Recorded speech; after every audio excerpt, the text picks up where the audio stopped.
Okay guys, so today I'm gonna show you how to make coconut flour, and right here I'm gonna pick this up. This is my coconut flour inside my grinder.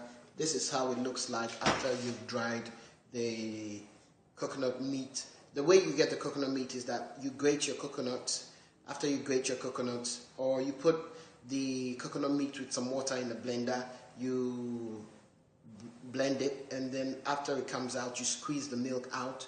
When you squeeze the milk out, you get left with the chaff, if you want to call it that, or the meat without any milk inside, and you can then use the milk as a dietary supplement or for dairy milk if you can't stand dairy milk, or you're lactose intolerant and you want to make your own milk in the house. I prefer it to soya milk, and then you go ahead and put it in a tray and dry it. So this is how it looks like when it's dried, after I've dried it for 2 days. And the drying process can vary. For me now, in Ghana, we have Harmattan in January, and Harmattan is like when the northeast trade winds blow in from the Sahara Desert. It brings a lot of dust, but also brings a very dry wind, and this makes everything that you put outside dry quickly. So you put a cloth on the, regardless of what time of the month it is, you put a cloth on top of your tray, or these are the trays for my ovens, but I've just taken them out and I'm using them. You put the cloth out, you cover it with a cloth, a napkin or anything, but make sure it's light so that the it can dry properly. And then when you're done, it takes, like I said, it takes like 2-3 days, or 2 days the most. When you're done, you just bring it, you put it inside your grinder here, and then you grind it. And what you get after you've grinded the coconut flour meat is this.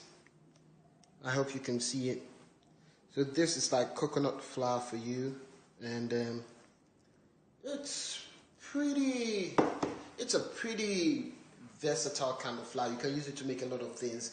If you prefer gluten-free stuff, coconut flour is the way for you. If you're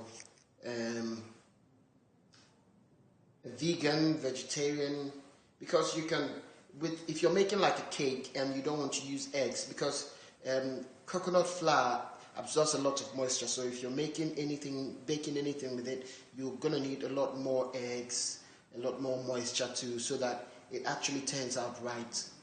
That's the only variation. But apart from that, if you're making a cake and you're vegan and you don't want to add eggs or anything, you can use coconut oil and maybe flaxseed, and that can give you, you can make a nice cake out of that. The links are out there on YouTube. Other people have put them up, but I just wanted to put it out here that I made my own coconut flour, and this is what it looks like. And you can try it if you want to by yourself in your house, and I'm sure you'll be happy with what you get. I'm quite happy with what I have. I tried baking some cookies with it the other time, and it wasn't bad. It wasn't bad.